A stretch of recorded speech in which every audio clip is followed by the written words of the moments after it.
Hello, ici Agnatoine, coach et psychosociologue. Alors j'espère que vous allez bien. Donc pour vous tenir un peu aux news, donc j'ai reçu un mail tout à l'heure de l'équipe de David Laroche pour me donner ses dispos. Donc ça y est, on a les dates. Donc ce sera entre fin mai et début 2020. Donc il suffit de caler le tout. Alors ce qui est marrant, c'est que là je vous dis, j'ai reçu le mail il y a pas longtemps. Je l'ai transmis aux personnes avec lesquelles je bosse dessus. Et Annie, qui est responsable événementiel, me dit ah Anya, tu dois sauter de joie. Et en fait, je n'ai pas répondu, mais c'était pas du tout le cas en fait. J'ai eu un truc au ventre. Mais en fait, j'étais sous le choc, en fait, en train de me dire, mais qu'est-ce qui est en train de se passer? En fait, pourquoi ce qui est en train de se passer? Parce que y a deux souvenirs vraiment forts qui me sont revenus là, au moment où je lisais le mail. Le premier, c'est il y a quelques semaines, j'ai fait une vidéo qui s'appelle Peur du recalage.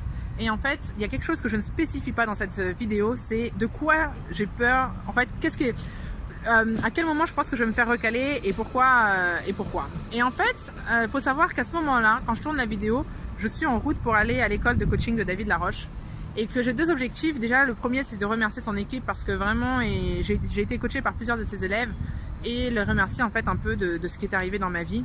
Donc ça, c'est vraiment un truc à cœur, parce qu'il me tenait à cœur, parce que c'est vrai que j'ai eu pas mal de résultats grâce à eux. Et la deuxième chose, c'est que je me dis, vas-y Anya, bah écoute, parce que je m'étais déjà fait récaler pour une demande d'interview, mais je me dis, Anya, refais une demande. Et donc en fait je me dis j'ai 98% de chance de ne pas passer le seuil de la porte, où je me dis ouais ils vont me voir, ils vont dire non hop toi out quoi. Et donc en fait ce qui se passe c'est que je suis accueillie à bras ouverts mais je demande pas l'interview. Et j'ai une amie Khadija qui me dit mais Anya pourquoi t'as pas demandé, et n'hésite pas à le faire le lendemain, parce que j'y retournais. Et je lui dis, je sais pas pourquoi je le sens pas. Je dis franchement Khadija, je te jure, je peux pas t'expliquer, mais il y a un truc là, il manque quelque chose et voilà, il va se passer autre chose, je sais pas, mais là je le sens pas. Et une semaine après, en fait, je suis au séminaire, je fais la demande de collaboration, sachant que l'idée me vient vraiment le matin même. Et je pense même pas le faire le jour même, le midi, voilà, je déjeune avec une amie et je lui dis, tu sais quoi, dans une semaine, je vais lui faire cette demande-là. Donc pour moi, ça allait être au séminaire de la semaine suivante et pas celui-là. Mais bon, bref, en tout cas, c'est comme ça que ça se passe. Et le deuxième souvenir qui me vient en tête, c'est que je suis, en fait, l'année dernière, en fait, je suis salariée dans une structure. Voilà, une structure que j'aime beaucoup, mais je faisais pas mal d'allers-retours entre Paris et Nancy. Je commençais à devenir fatiguée, je sentais que si je voulais me lancer dans mon projet, il me fallait plus de temps. Et donc en fait il y a un matin où je suis là, je vais au travail et je demande à Dieu, je demande à l'univers en disant mais en fait qu'est-ce que je dois faire? Est-ce que je dois rester salariée dans cette structure là, ou est-ce que je me lance dans le développement personnel et il faut que je parte? Et là à ce moment là, en fait quelques heures après, je reçois un mail en fait avec ma collègue et amie Blandine, où on a un nouveau bénévole qui s'appelle David Laroche. Donc en fait, il s'appelle David Laroche, bon c'est un homonyme bien sûr, mais le signe était quand même assez fou. Et là, j'étais comme une dingue, et je vais voir tous mes collègues, bon, eux ne savaient pas que je me posais cette question-là, à savoir si je devais rester ou partir. Et je leur dis, oh truc de dingue et tout, on a un nouveau parrain, il s'appelle David Laroche, sachant que tous mes collègues savaient que je le suivais beaucoup, parce que pendant les pauses déj, en fait, pendant que je bossais, que je travaillais sur des objectifs perso, en fait, j'écoutais toujours David Laroche en boucle, les wake up calls. Enfin, honnêtement, j'ai saigné David Laroche. Donc en fait, les wake up calls, ces petites vidéos et tout ça, je regardais ça quotidiennement. Donc tous mes collègues savaient que j'étais quand même assez fan de son travail.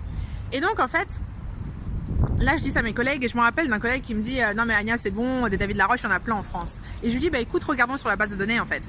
Et là on regarde, et bien évidemment il n'y avait aucun David Laroche présent dans la base de données. Donc c'était le premier David Laroche. Bon, mon collègue savait pas que je me posais cette question là, mais c'était quand même assez fou, une coïncidence assez folle.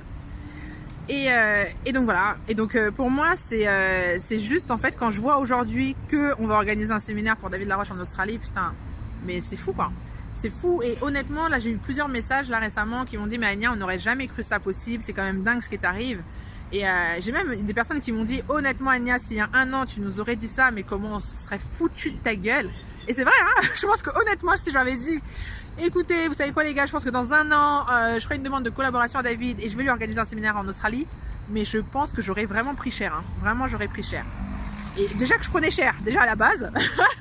Mais là, déjà, quand je parlais de mon projet, je prenais cher. Mais là, je pense que j'aurais évoqué cette idée.